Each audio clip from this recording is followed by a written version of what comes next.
That's true. Naked Palpatine. Oh, you pick that one. Fresh out of the clone tank, nude Palpatine is my Well, that's the first thing I think of when you say Dark Empire Palpatine.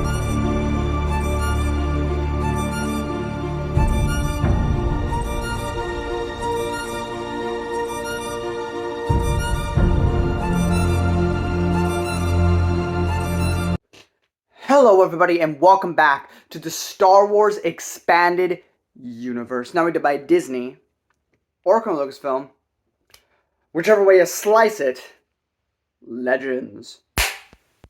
So, we have Book 7 of Fate of the Jedi, Conviction by Aaron Allston. We will only say Aaron Allston one more time because we don't have that many books left in the Star Wars Expanded Universe, with the next one being the final book in the X-Wing series titled Mercy Kill, which is a pretty self-contained story, all things considered. But we'll deal with that when we get to it. And I just want to say, for the record, I know how negative I've been, and I have to be honest, with how I feel personally and what I feel is objectively a flaw. And if you like this series more than I do, or you feel like some of the points I make don't hold merit, and that's perfectly okay. I feel free to tell me your opinions in the comment section below. Maybe you'll change my mind. Can't say you necessarily will, but I love hearing people's opinions. I love listening to people like my friend Maxine talk about how much they love this series, even if I can't get into it. So that being said, with all that preamble, I also want to say I love Aaron Allston, one of my favorite authors, I think, in the Star Wars Expanded Universe. However, I'm going to be honest. Whether it be New Jedi Order, whether it be Legacy of the Force, and now this, I don't know. He really had his stride with those X-Wing books that he wrote. Like, Iron Fist is one of the most emotionally gripping books in Star Wars that I've ever read. And I just don't... It's kind of the same thing with the whole Zahn situation. Zahn wrote the Thrawn trilogy, and I think that was really good. The only thing that, to me, that comes close to that is Outbound Flight. I think other people are baked with either nostalgia or are not looking as critically on it as they should be. They go, oh, well, I like it, therefore... Like, you can like it, that's fine. Just like I like things that other people don't like. But what are the legitimate problems with those series? And people... I think what people tend to do, because they're not reviewing things, they're not trying to be objective and critical about it, is they go, well, I like this, therefore flaw, undermine. That's okay, it doesn't matter, because I like the book. But if I hate the book, I'm going to harp on every single thing that could be possibly wrong with it. And I'm trying to get away from that and to be like, well, I like this series, but here's some issues. Or I hate the series, but here's some positives. I want to be objective. So with Zahn, it's very much the case of he writes all these other books that are before episode 4 or after episode 4, but before his original trilogy that he made, and it just pacing or characters or the original trilogy characters not acting as they should within that time frame, or other things that I've talked about before that just don't mesh well. And it's like, what happened to this guy that made the Thrawn trilogy, which was like this perfect sequel to the movies, and it just sometimes you just don't hit that spark again after the initial time. Other people argue, oh, he never lost stride. But I think that's a little bit of cope, but that's okay.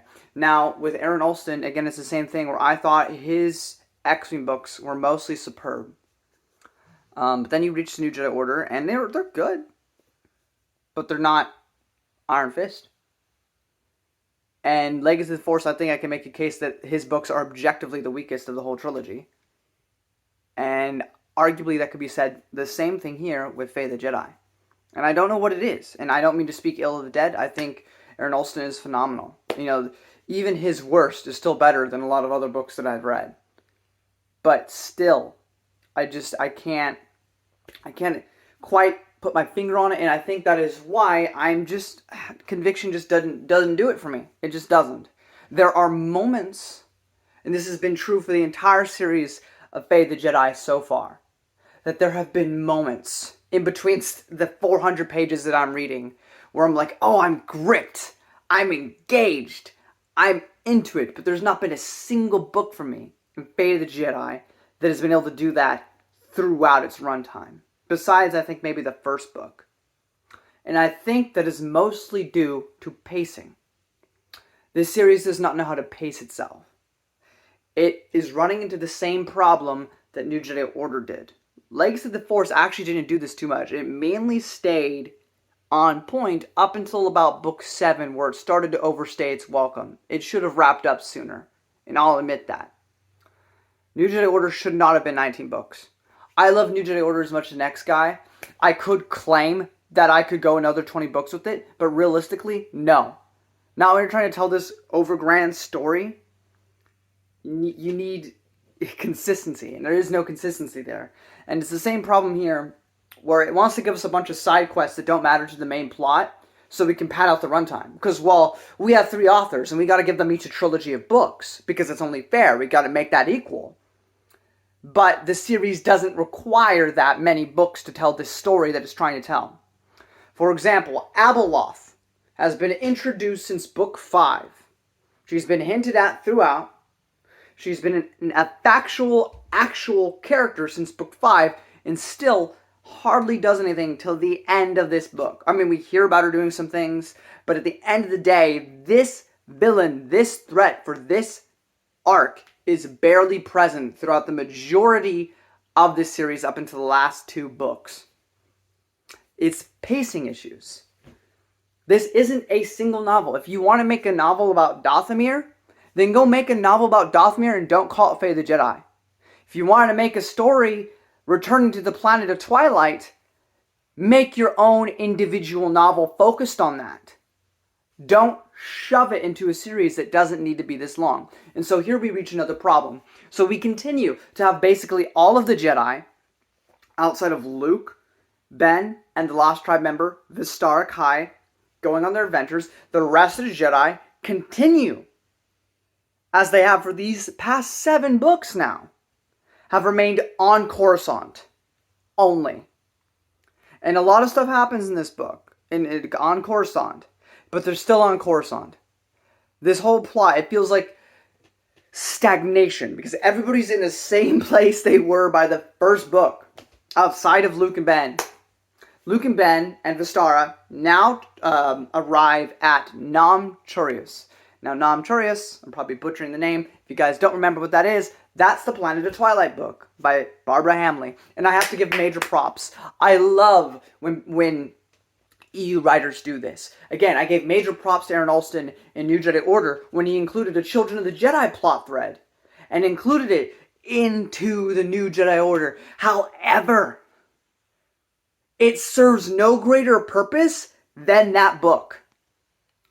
My issue, because I enjoyed it personally, but if you look at it objectively, if you were to chuck out the second book by Aaron Allston in New Jedi Order, if you were to just fling that against the wall like I did that one time with the Bounty Hunter Wars book and didn't read it and headed into Traitor, you would miss practically nothing.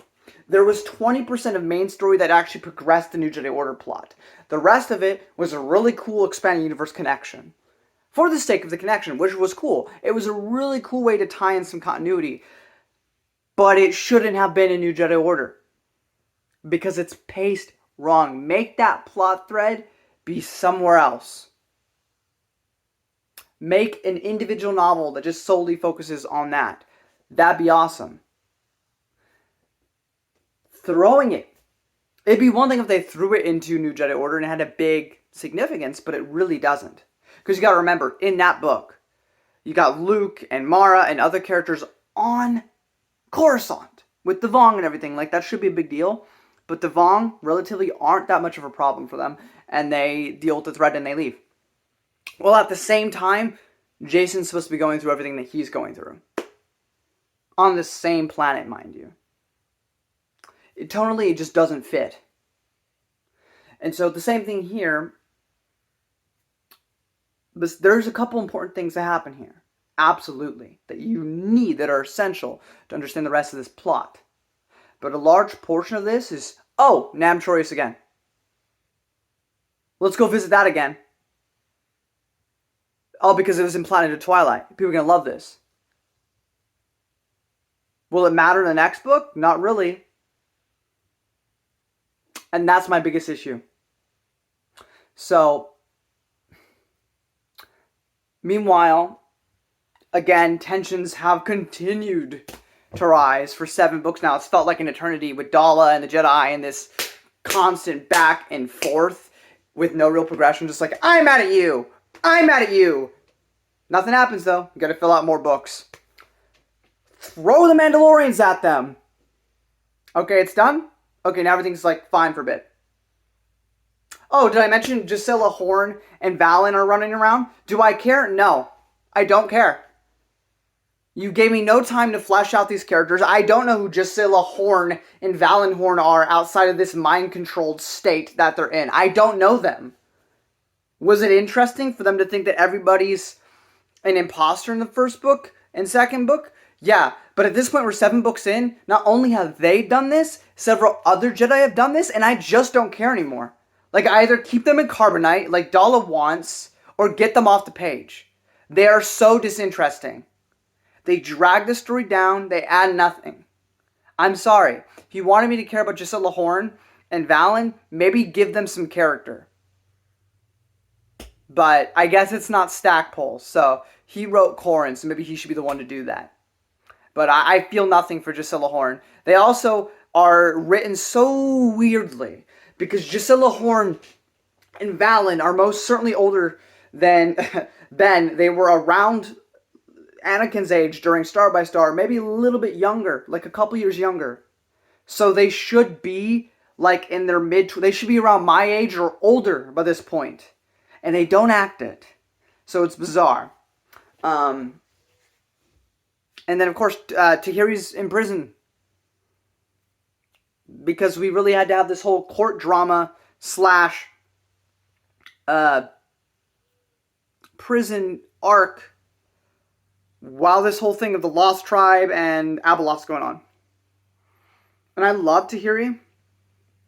And I even enjoy the courtroom scenes, but it bogs down the main plot, which again is Abeloth. Do you see what I mean? Like, it's just constant other things so we can distract from the main plot, and the main plot can take longer to end because we need to fill out 2 more books. It's just frustrating because it's not organic. It is padding. You know, like when you play a video game and you got the main plot and then you got these side quests and then just busy work. Collect 100 treasure chests and get an achievement, or do this or do that. Like, it's not fulfilling, it's not rewarding. It's just, let's make the game longer for the sake of making it longer so that you're in the game longer. It's a similar thing. Now, there's a bit more nuance to it because it's all story. It's not a game. You're just reading it. So all of it is relevant in some form or fashion. But there's definitely stuff that can be cut out here. It just, 7 books in, man. And Abeloth has still barely been a presence. It is just a problem. And then the Dala and Jedi conflict was interesting for the first, 4 to 5 books. But it's still going on with no resolution. Like, it gets old after a point. It just really does. And you stop caring. Now, if you do still, you're loving this series so far, power to you, you know, but I'm struggling. And there's aspects, again, that I really like. We'll get into those in spoilers, but there's just so much here that just didn't need to be here. But anyway, that's basically my thoughts on Conviction. It's a good book. It's not, horribly written or anything. It's Aaron Allston. He never makes a bad product. It's just not great. It's just fine. And I think that's my biggest problem. So, anyway, guys, thank you all so much for watching. I'm getting spoilers now. If you don't want that, there's the door. Okay? I warned you. If you're sticking around, it's your own fault. So, my first note again was Valen Gisela Horn. I wish I cared. Namcharius, Planet of Twilight. There's a nice scene, even though it's weird because, bestiality. But Dala talks to Neck, Botwai, in the hospital. And it was a very nice scene. Also, one of my biggest praises for this book has to be the Vistara little private messages that she writes for herself. Those are genuinely really, really good. And does a lot of character stuff for Vistara without her ever actually even to change. Just what's going on internally in her mind. And I thought that was absolutely wonderful. Jag and Jane are engaged again. then why have them break up at all? Sorry, this is another point that just, infuriates me. You know they're going to get back together. So them breaking up was annoying in the first place because you knew it wouldn't last. But then they do nothing with it because they just are apart for a bit. Oh, we're fine now. It's not like Han and Leia when Chewbacca died and Han drastically changed. You thought maybe their relationship could end because Han was so far gone in grief and not being a good husband. But they rose above it to become an even stronger couple, especially after their first son died. That's character development. That's growth. That's intriguing relationship drama. Oh, you don't tell me things because you're beholden to the Jedi. You don't tell me things because you're beholden to the Empire. Oh my God, we'll never be able to tell each other the truth. We just can't work together. Break up. A couple books later, you won't tell me stuff and I won't tell you stuff, but we get it. Let's get married now. Like, what was the point of it then? What was the absolute point of breaking them up if you're just gonna... It didn't matter. They did nothing with it. So it is pointless and useless to have done so. It is forced drama that doesn't work because we all knew they would get back together. So, negative points for me on that. The Jedi take over the government, kind of. They overthrow Dala, and they put Dala in prison. And they make Win Dorvin and 2 other people be in charge, which is pretty cool. Saba Sabatine remains, again, one of the best Troy Denning inclusions ever. And phenomenal character. There's a pretty cool prison sequence. We also, first time since the end of Legacy of the Force, that we get reintroduced to Boba Fett, and he rescues Dala. And then the last thing, the best part of this book, which is basically the end of this book. So, Abeloth's been on Namturia. She's been, like, gathering followers, rebuilding her strength since Luke beat her up last time. And, she's still using Callista's body, though. And she tries to get Luke to come back into her good graces. Because there is a part of Callista that's still in there. Saying that she was never a body, she was more of a soul. And, Luke, using his power and strength, is able to actually release Callista Ming from the body that she'd been inhabiting for years now. One of his students, which is a weirder aspect to Children of the Jedi. But, and she's finally able to rest in peace, to be one with the Force. So finally, 7 books in, and decades since Planet of Twilight, Callista Ming can rest in peace. And that whole section was really, really good. I have absolutely no complaints about it. One of the best written parts of this entire book was the entire interaction between Abeloth, Ben, Vistara, Luke, and Callista and Luke. It was an absolutely phenomenal section of the book. Just wish I could say that about the entire book. Again, overall the book is fine. It's nothing incredible, it's nothing horrible. But it's just, we're 2 books now to the finale. And I've yet to say that I've loved any of these books in their entirety. Which is really, really, really disappointing. Now again, I can be negative. I can be objective. I can, look at things from all aspects. But at the end of the day, you know what? I still love that Fate of the Jedi exists. For the stuff that it introduces, for the ideas that it presents, and for the fact that it eventually gave us supernatural encounters.